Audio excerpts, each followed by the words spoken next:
माढा लोकसभा मतदारसंघाचा तिढा कायम असल्याचं सध्या चित्र दिसतंय। रामराजे नाईक निंबाळकरांच्या व्हॉट्सअॅप स्टेटसमुळे मतदारसंघामध्ये एकच चर्चा रंगली आहे। मला युती धर्म पाळायला सांगितलाय, मात्र मी स्थानिक कार्यकर्त्यांशी चर्चा करून निर्णय घेणार, अफवांवर विश्वास ठेवू नये असं स्टेटस त्यांनी ठेवलंय। माढाचा तिढा सोडवण्यासाठी काल फडणवीसांनी मध्यस्थी केली होती।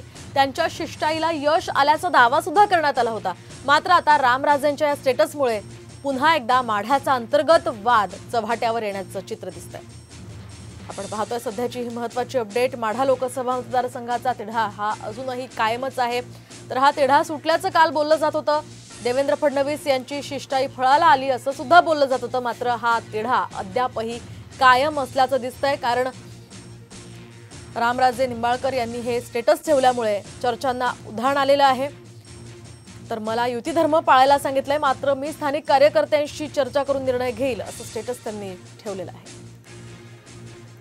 आज महादेव जानकर शरद पवार यांची भेट घेणार असल्याचं कळतंय। माढा लोकसभेच्या अनुषंगाने ही भेट महत्त्वाची मानली जाते।